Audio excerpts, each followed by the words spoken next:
Welcome to the Smart Business Revolution. Revolution. Revolution. Revolution. You want a revolution? You say you want a revolution? Revolution. The revolution. It's going on right now. Welcome to The Revolution, the Smart Business Revolution podcast, where we ask today's most successful entrepreneurs to share the tools and strategies they use to build relationships and connections to grow their revenue. Now, your host for The Revolution, John Corcoran.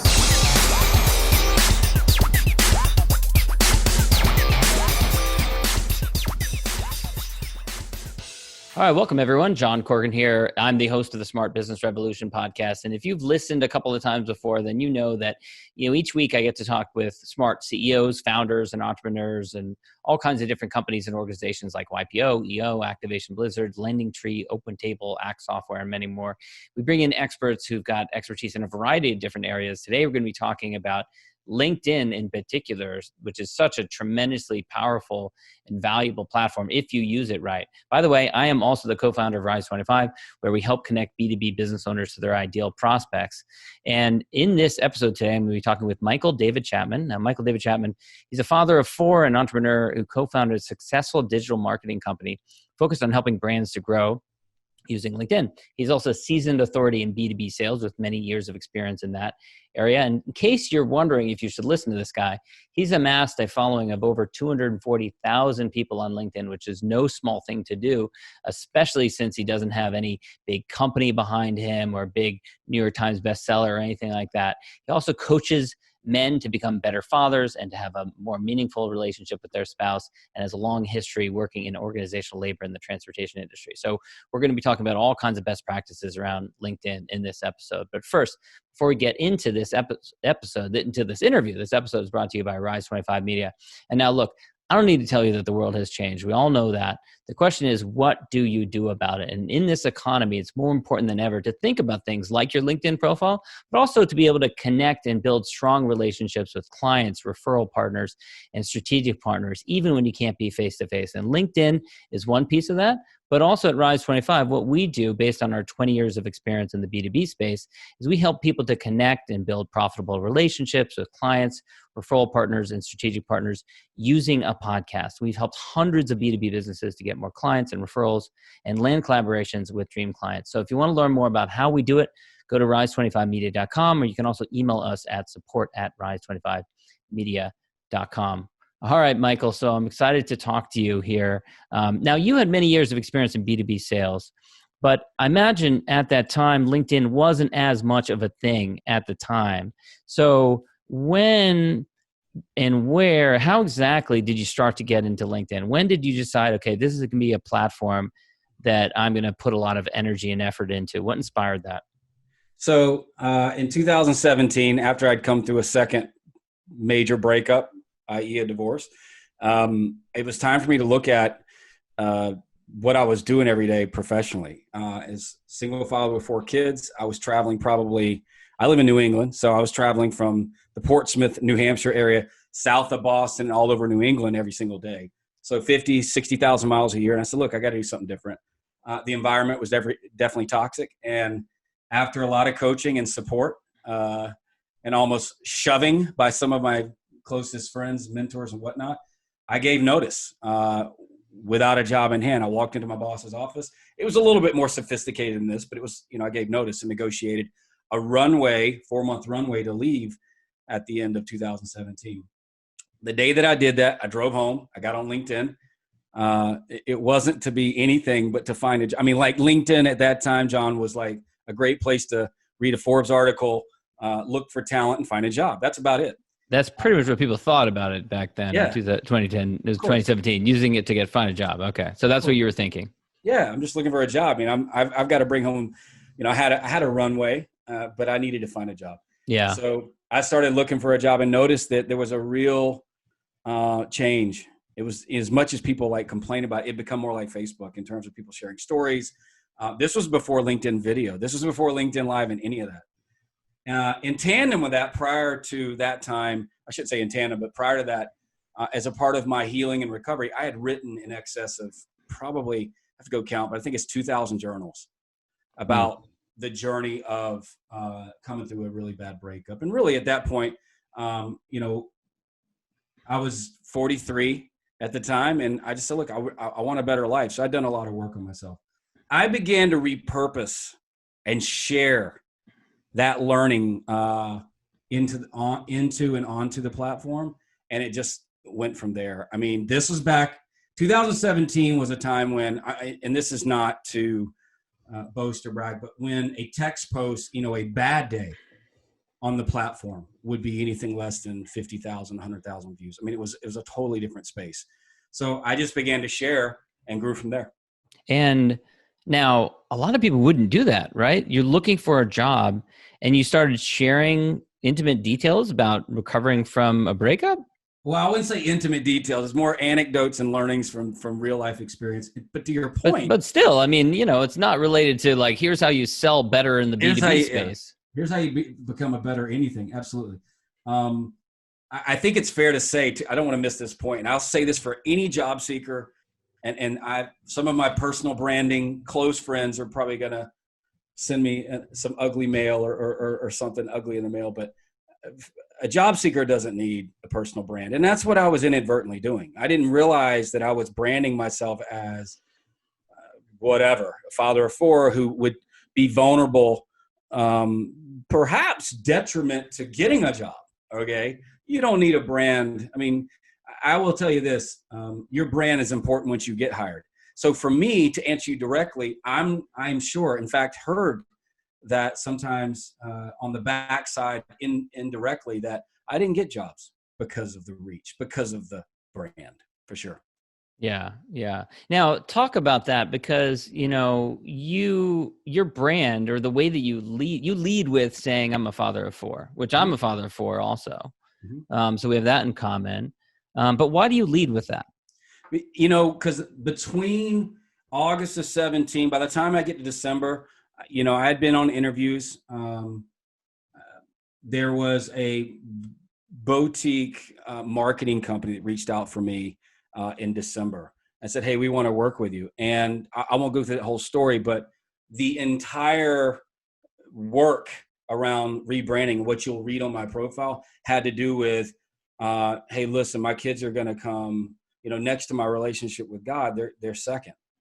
You know, my third is, my job is going to be third. And that was always the challenge of that dichotomy professionally, was, you know, putting family where it's supposed to go is certainly ahead of your work and finding that balance. So it just stuck. I was very, very passionate about making it clear perhaps to employers that, hey, I mean, father of four usually means single father. Not always. But if you're leading with that, I mean, where's and husband?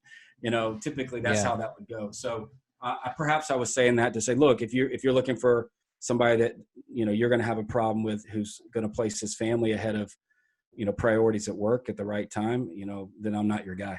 Yeah. And where did you think it was going to lead when you started to share, started to grow, started to get following? Did you have any idea?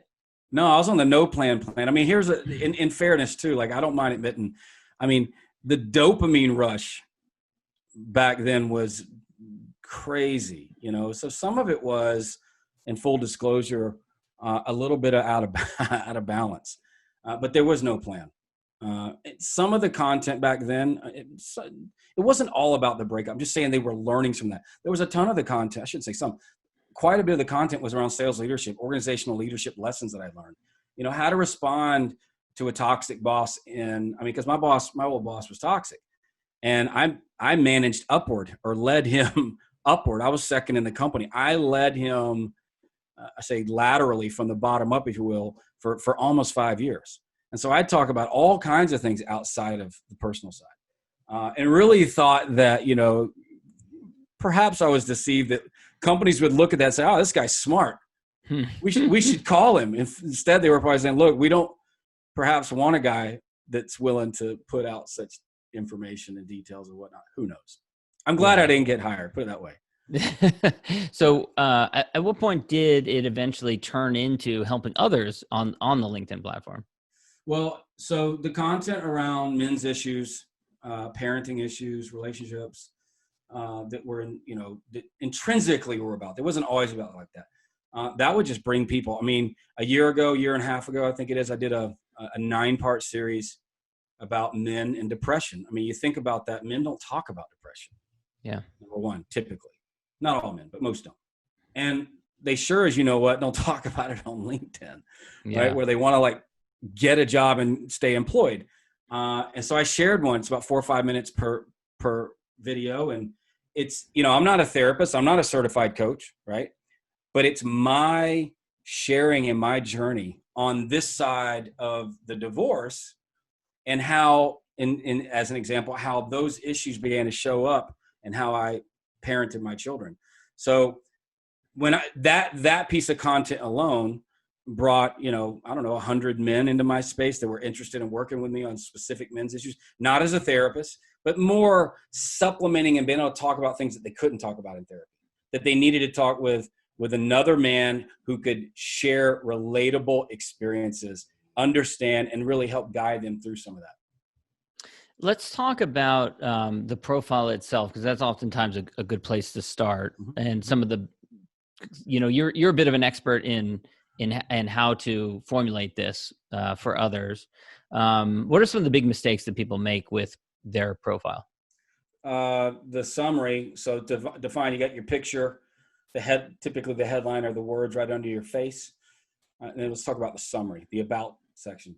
Number one thing is the link that I'll tell our clients now is when they have the LinkedIn summary of 2009, 10, 11. And that is, it's written in the third person as if, somebody wrote it for them, it reads like a book. Like, don't do that. Like, I mean, I get it. And I don't think there's a lot of empirical data. There may be. And if anyone's listening that has it, and don't get offended, I haven't seen a lot of any empirical data that says that if you write it that way, people aren't going to hire you or seek out your services. But I when I rewrite one for a client or coach a client to do it, I mean, I write it or share or lead that process with this in mind, that you get about 3 to 6 seconds in this world to get and keep someone's attention, especially in a space that, how many hundreds of thousands of people are joining this platform every week. You got to think about that. The competition, I mean, you and I are in 2 different spaces, but we're competing for the same feed space, right? Everyone is, in a sense, right? Yeah, we are. So if I'm competing with Rise25, and I can, you and I have a potential prospect that gets to our space at the same time, and, you take forever to get to the point. You got to treat it like a post, right? I'm going to get to the point quickly with some kind of not something gimmicky, but something that matters to people that theoretically would hire me or want to retain my services. So The headline, you got to capture people's attention. The picture matters, and that's a painful thing for me to have to tell someone that says, hey man, look, John, Joe, whoever, the guy on the camera is not the guy in that picture.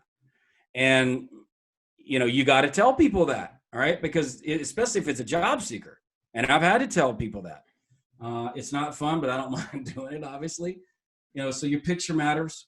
And then what people read right on your face is going to lead them into that summary. And then when they get to that summary, you got to win them there. That's typically, in my experience. Are you talking about the about section? Okay, yeah. That's where a lot of people haven't filled that in, or they have a very short paragraph or something. Or it reads like, if it's a job seeker, it should have a resume feel to it. I get that, but it really should talk a little bit about your approach to your job. So as an example, I worked with a client once who's in supply chain. I mean, he's in a space where, there's a million supply chain options, or not options, but people that could get hired for the position that he's looking for. And we structured his more into really lead with his approach to his position. And then, a little bit of that. And then, a little bit of the potential promise of giving him an interview. And then the keywords to be searchable. The other big mistake for job seekers, when you get past that, they've worked for 5 companies since in the last 20 years or whatever, they've got no results. Meaning, so they're not explaining what they've achieved. Yeah. They're the CEO or the vice president of X. And at best, it reads like a job description. So nothing about how they actually impacted the profit and loss statement.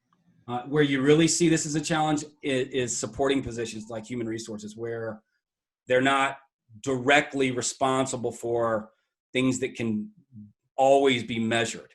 And I always tell people, and I've worked with job seekers in that position, everything can be measured.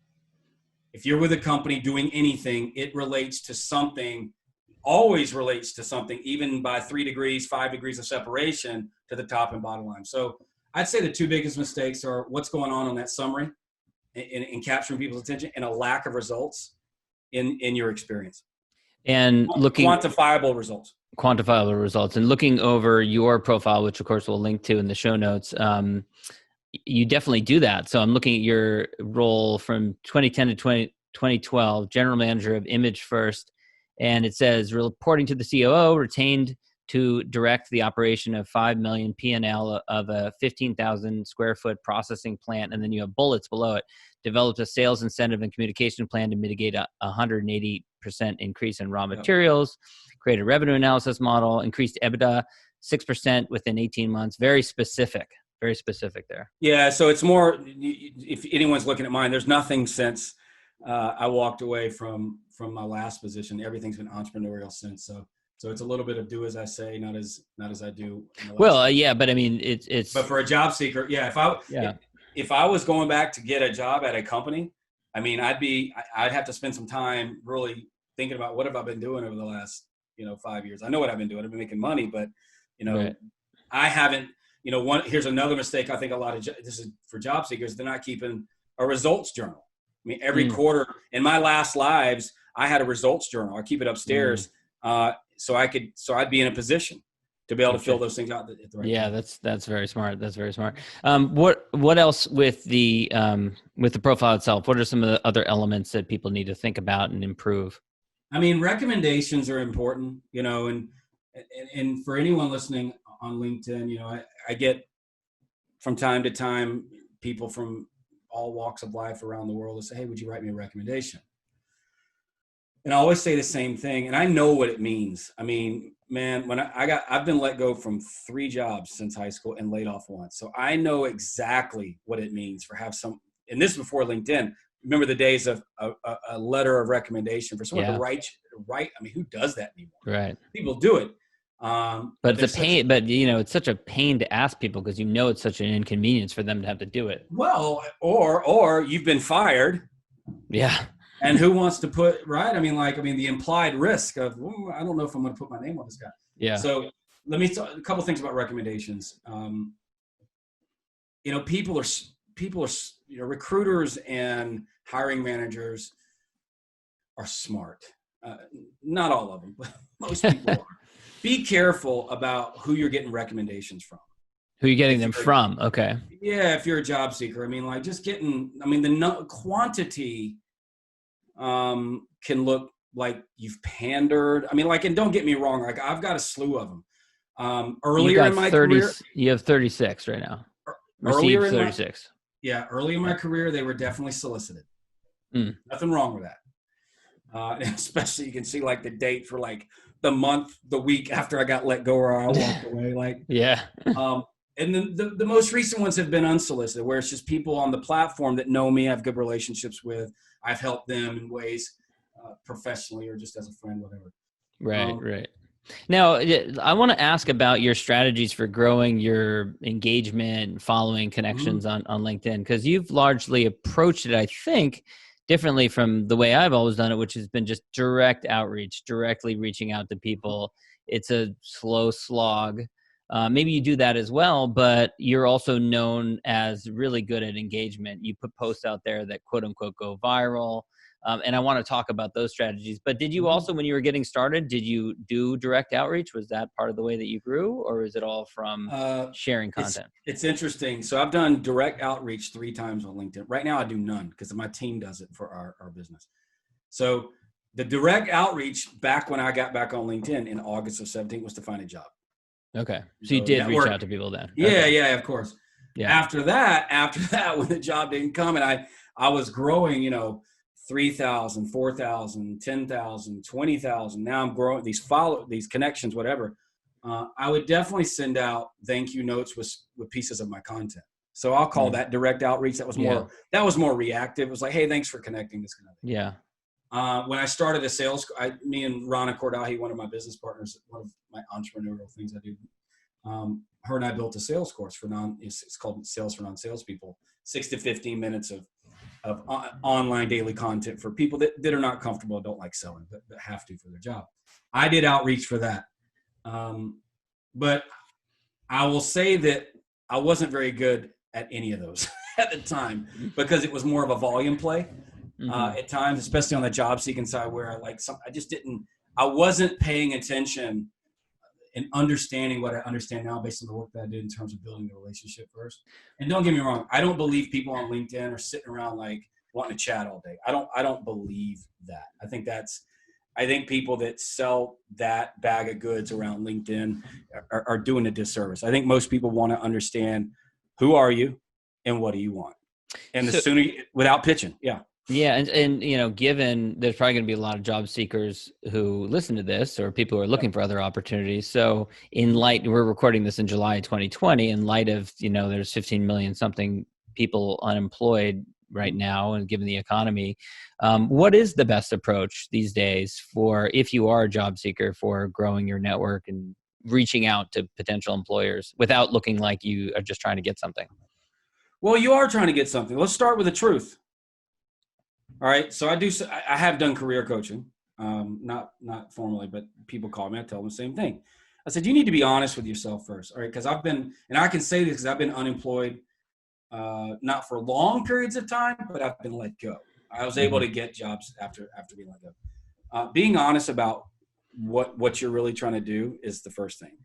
And being willing to look yourself in the mirror and say, look, I do want something. I do want this person's time because I'd like to work at this company and there's a job opening and so on and so forth.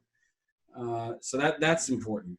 I think once you get honest about that, like audibly, I want a job, and you get clear about not wanting to come off like that, I think that lowers the temperature. Honesty typically lowers the temperature, especially internal honesty. In that capacity. So, but then how do you reach out? Do you just reach out and say, hey, I saw your... No. Like, what are you talking mindset? I'm talking all this mindset stuff. Right. I'm coming to that prompt. Okay. The other thing from a mindset perspective is it's like, if you've never been in the talent acquisition space, if you've never been a hiring manager, if you've never been a recruiter, okay, I've been all three of those, okay? By title, hiring manager, by necessity in my last role 3 years ago, we had to invent a talent acquisition piece of our business because there wasn't one. So I learned to recruit because I had to. If you've never worked in those positions or around those people, you would benefit of getting some perspective from people in that space. How do you do that? If hey, listen, you could always ask. That's better than asking for a job. Hey, so if you're a recruiter, John, and you accept my connection request, hey, John, thanks for connecting. Just want to let you know, not looking for you to help me out find a job, blah, blah. I'd like to get your perspective so I can relate better to recruiters. When is the last time a job seeker sent a recruiter something like that? I'm sure not very often. Not to use you, but John, do you have 10 minutes? Because listen, I'm not, and I'd go to a recruiter where if I'm in IT, I'll go talk to somebody that's not in my industry just to hedge against the possibility I'm going to pander you up for, suck up to you for a job. You can't do anything for me because you're an in-house recruiter in an industry that I don't even work in. And I try to get someone's time to get the mindset. So the mindset, number one, be honest about what you really need and try to get into the mind of how these people think and what they're facing, because most people are clueless. Most people are clueless. So I wouldn't start reaching out for positions until I understood how these people work, because you're just going to be frustrated. But how do you reach out after you have those two pieces in your quiver of skills and mindsets? One of the best ways a lot of times to get people's attention is to give them attention. So when I work with a job seeker, I'm just like, look, you're on LinkedIn. These recruiters are on LinkedIn. If they're putting out content and you're a thought leader, that's a fun word these days. or an expert or somebody who is, smart and pedigreed in your industry, why aren't you spending any time supporting their content? Not just with a like, but with something meaningful before you dive in and say, hey, and say, hey, I'm following up on my resume, or I'm following up on my this. It's so funny. This is like the same advice that people gave for bloggers and for capturing the attention of people on blogs, 7 or 8 or 9 years ago. And in many ways, it seems like a lot of that focus and attention has shifted to the social platforms like Facebook, like Correct. LinkedIn. Yeah. So that's a good way, before you dive in and start asking somebody for a meeting or time or a job or whatnot, you've got to give a little bit to get. It's a tough deal. It is a really tough deal. And I don't even know what it looks like in a post-COVID world. I can tell you that the reality is, if you've gotten to a point as a job seeker where, let's say you got a 15-year career and you're going to stay in your industry and you haven't built relationships, it's tougher. Mm-hmm. It's tougher. What I would tell you is, and for the job you need today, this perhaps won't help you today, but think about the job you're going to need in 7 years or even 10 years from now. And think about the relationships that are in your life right now on LinkedIn and other platforms. Spend time cultivating and seeing what you can do for them and who you can introduce them to is going to prepare you for 10 years from now. I mean, I've got a lot of relationships. You said 240,000. I don't know all those people. The circle of people within that group is small, but if I needed a job, there's people I could call because I have built relationships over the years. I haven't always done well with that, but done better than I haven't.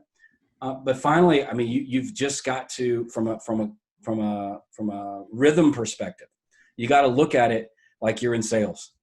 All right. That's the biggest piece of advice I give you. You need systems where you spend time prospecting, that is looking for jobs, where it has those activities are measured. You're keeping yourself accountable to some type of metrics, and it has a beginning and an end. You shouldn't be sitting in front of a computer looking for jobs 8 hours a day. Yeah. There's no upside. Yeah, there's no upside.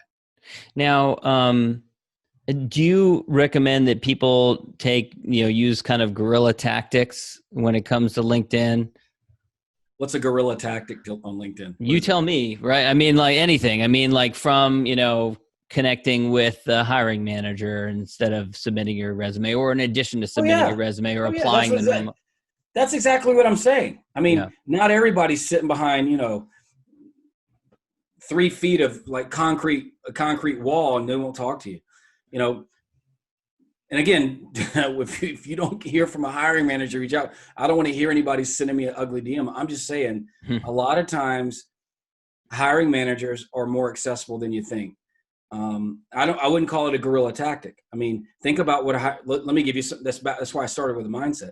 What is a hiring manager looking for? Looking for qualified people. Let's go up higher. They're looking for someone who's going to make their job easier.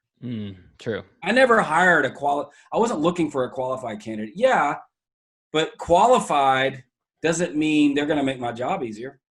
Yeah, true. There's a lot of qualified candidates. They're going to do the job well. Someone is going to do the job well and make your life. I had a guy, listen, I'm not a college graduate. I didn't finish. I had an MBA sit in front of me one time. And if you know what do you know what the Wonderlic is?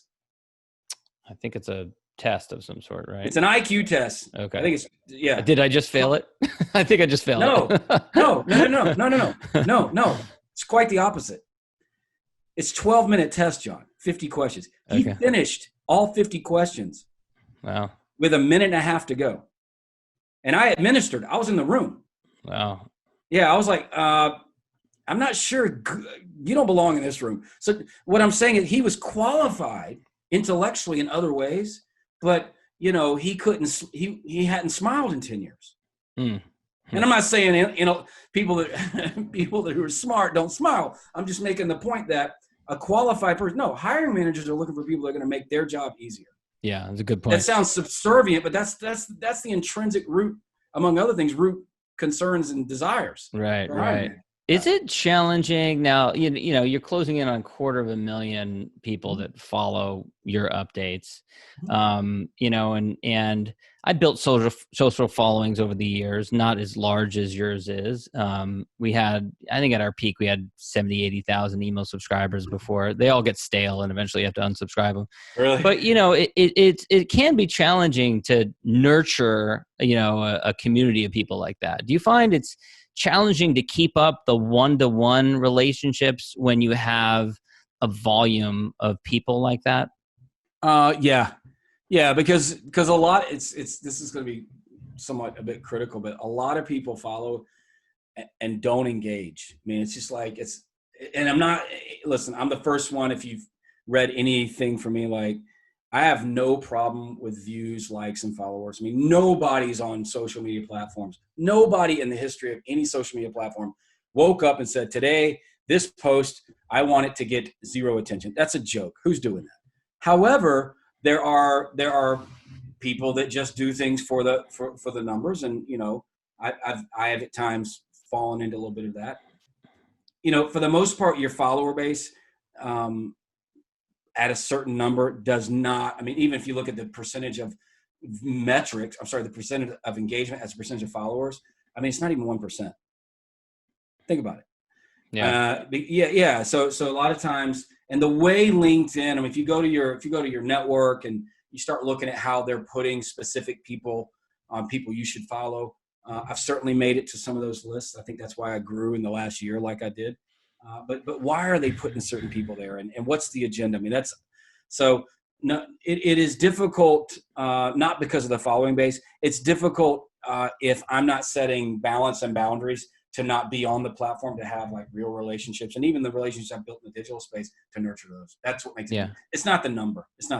Let's talk about your engagement strategies, because, you know, one of the things that you are not afraid to do is to take sides, particularly on an issue that maybe there's disagreement on or a little bit divisive. Mm-hmm. So talk a little bit about that, about you know, your approach to, you know, firmly planting your stake in the sand on the side of an issue in order to, you know, get some people riled up. Well, do I do that? Don't you?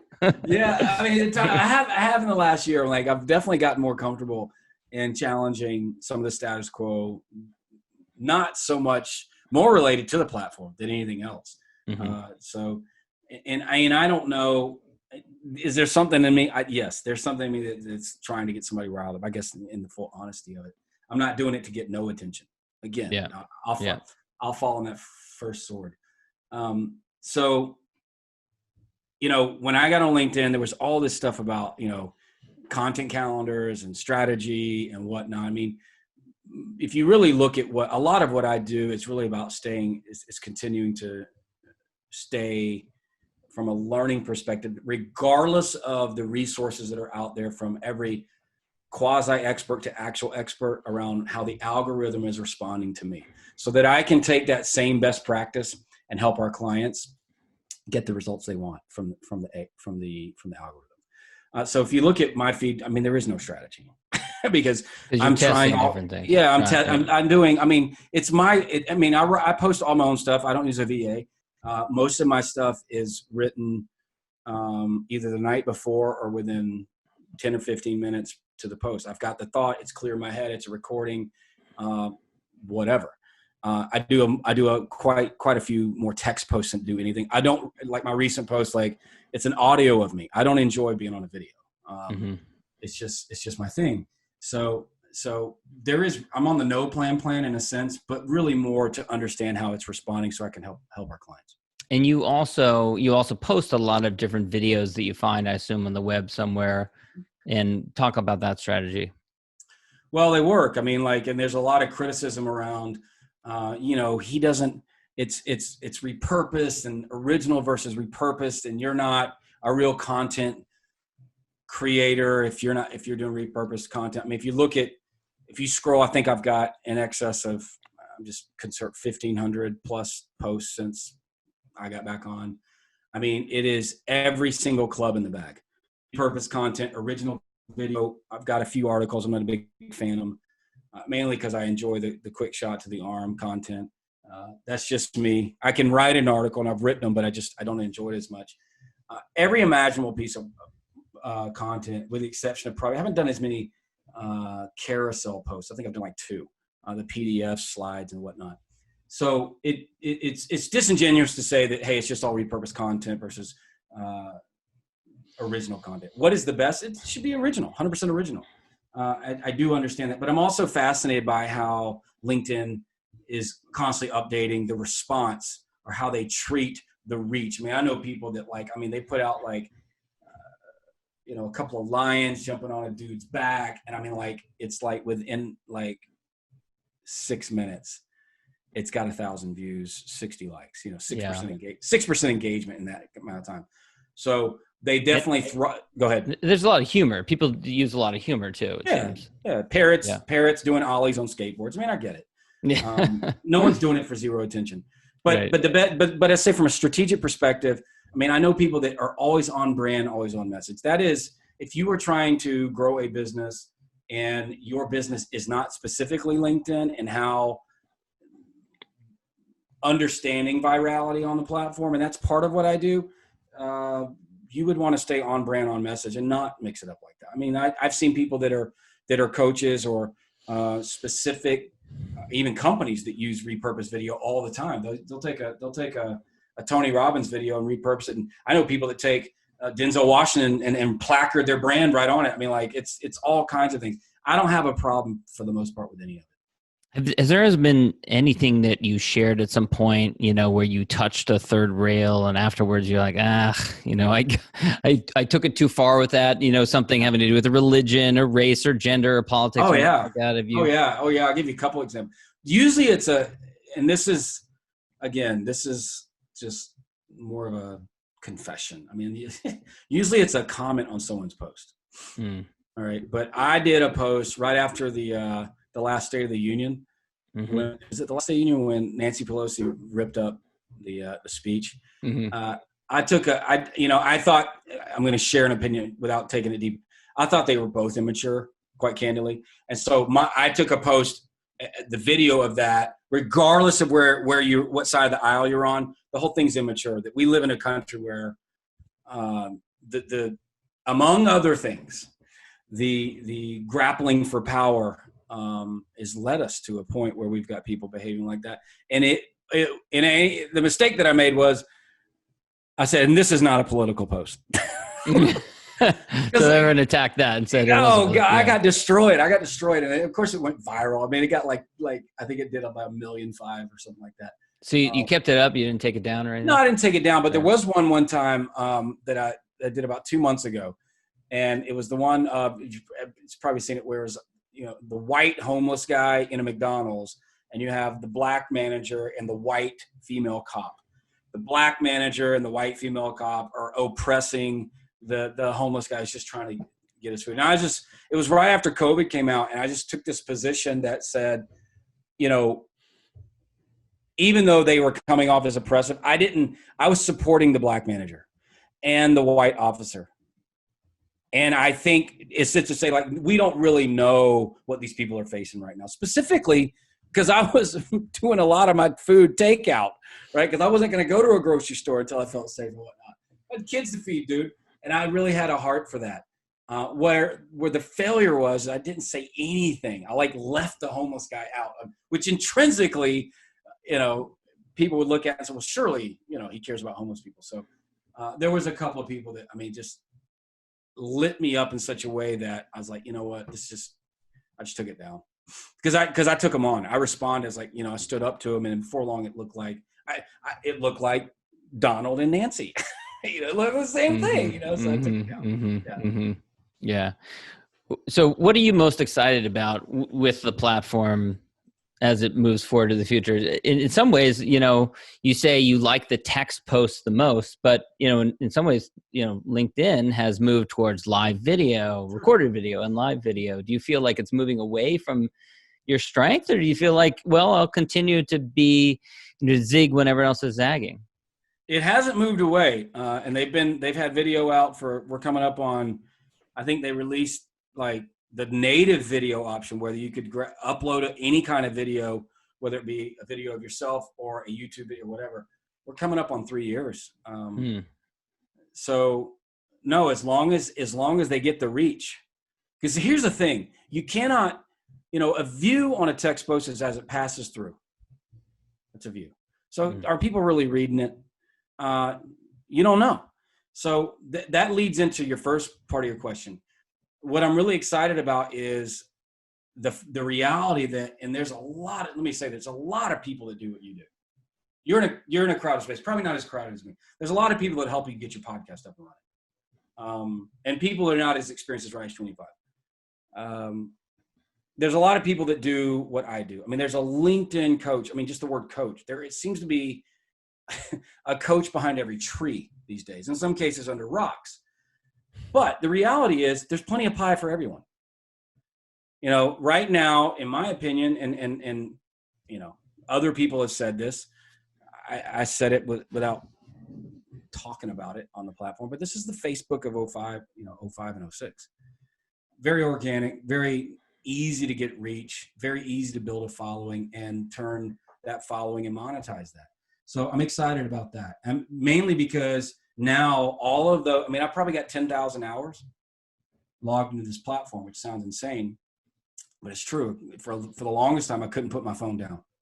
I couldn't do it. It was a real problem early on. What I'm saying is it's really cool to now be able to take all of that time and experience and help other people monetize their expertise and services on the platform. That's fun.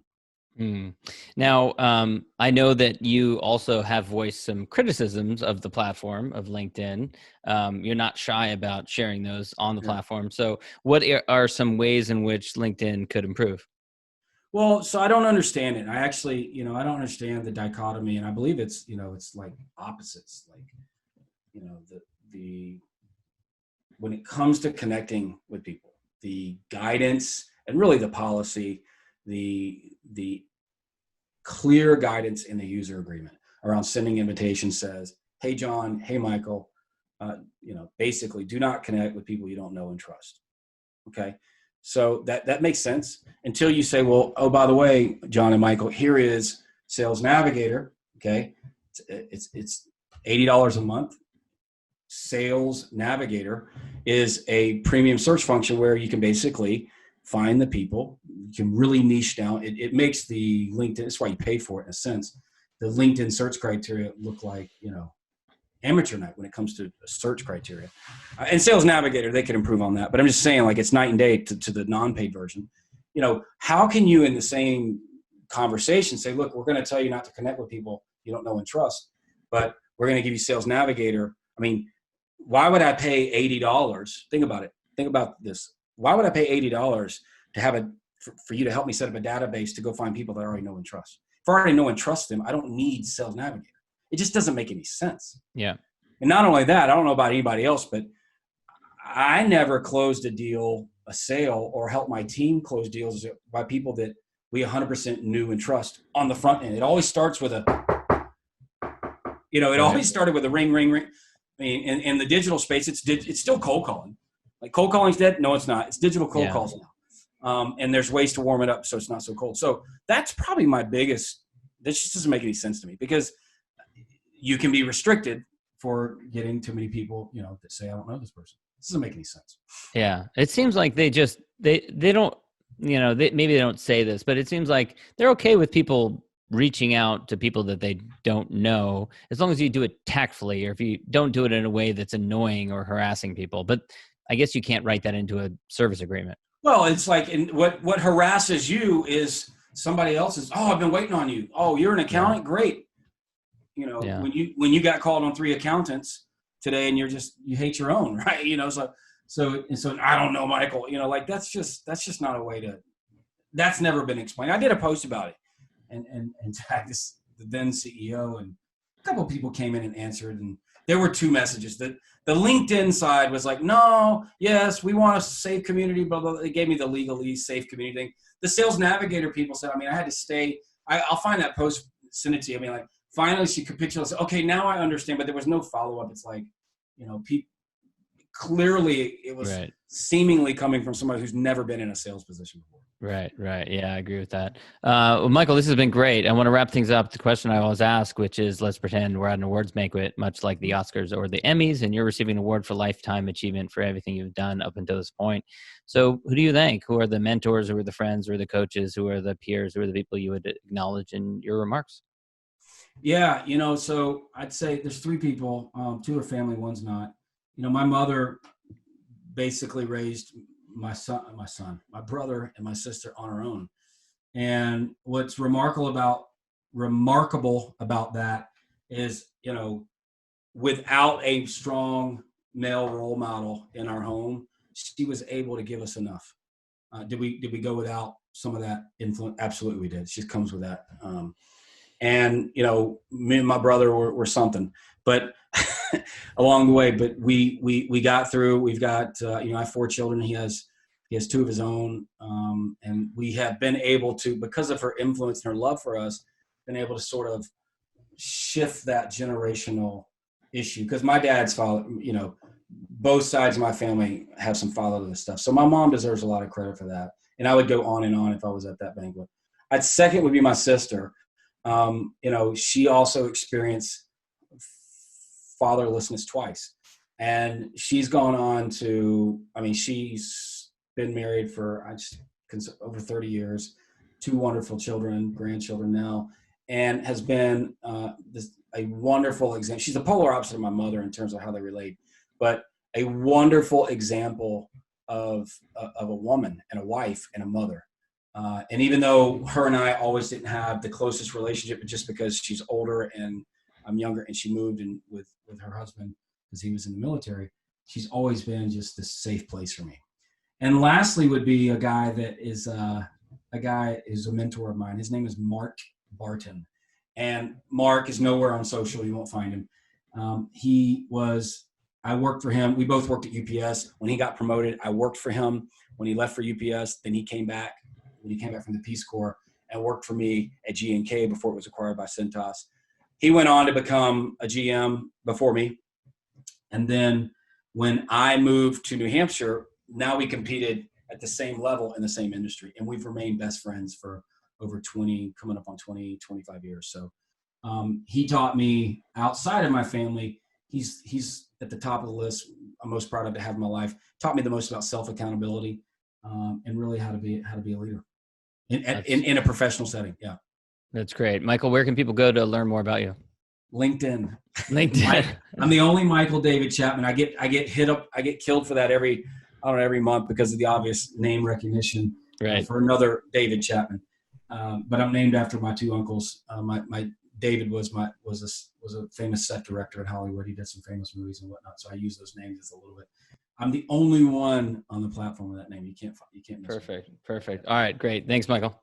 It's good meeting you, man. Take care. Thank you for listening to the Smart Business Revolution podcast with John Corcoran. Find out more at smartbusinessrevolution.com. And while you're there, sign up for our email list and join the revolution. Revolution.